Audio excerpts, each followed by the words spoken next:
Good morning, boys and girls. We are continuing with our topic in math on measurement. Today we are discussing inches, which is a unit of measurement that you can find on a ruler. If you have a ruler, you can look that usually on one side you have inches and on the other side you have centimeters. Inches are the United States unit of measurement. Centimeters are what are called the metric unit of measurement. We use both in the United States, but inches is what we use more often, depending on what we're measuring. So yesterday we did some estimating and non-standard units with paper clips.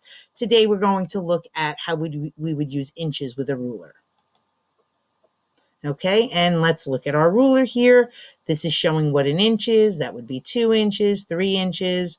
There's a pine cone and an eraser, which we will do. Here is a 6-inch ruler. Many rulers come in either 6 inches or 12 inches, and then we have larger ones as well. And this just shows us inches, but a lot of rulers you have, if you have one at home, if you turned it upside down, it would have centimeters on the other side. You can measure the length and height of an object in inches. So we talked yesterday about length. Length is how long something is. Height is how tall something is. So you can measure length and height in inches.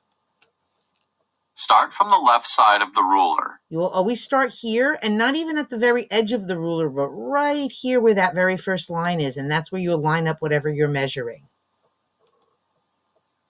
An inch is a standard unit of measure. And we discussed that yesterday. The paperclip would be a non-standard unit. An inch is a standard unit because all inches are the same.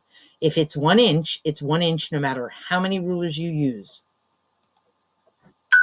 1 inch is the same length on every inch ruler. Look at where the eraser ends on the ruler. So we're going from the very tip of this eraser here, and it's lined up right with that first line, and then we go down to here. And again, there are all these little lines in between, like halfway would be 1.5 inches, 1 1/4, 1 3/4, but we're just kind of estimating here again. We're not doing exact measurements, but you can see it is definitely much greater than 1 inch, and it's past 1.5 inches. Not quite 2 inches, but it's close. So we would say this is about 2 inches long, this eraser. Between which inch measurements is it? It's between 1 and 2, but it's closer to 2. It is between 1 and 2 inches. To measure to the nearest inch, look for the halfway mark.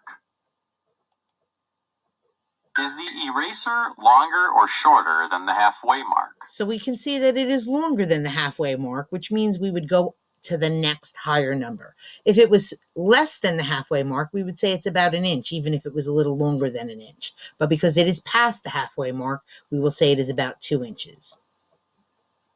The eraser is longer than the halfway mark. If the object is longer than the halfway mark, use the greater number. Is the eraser closer to 1 or 2 inches? It is closer to 2 inches. 2 is the greater number.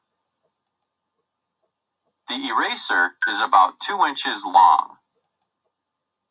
You can measure height the same way that you measure length.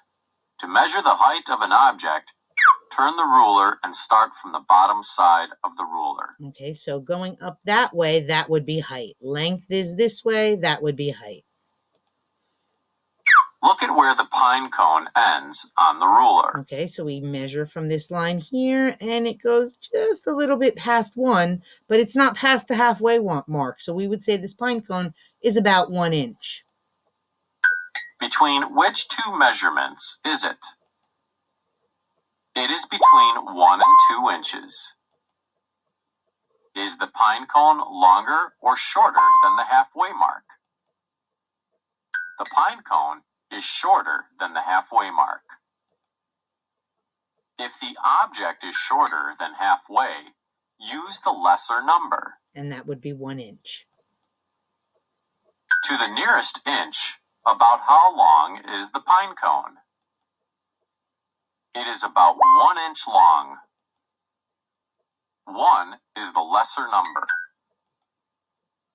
You have learned how to measure the length and height of an object in inches.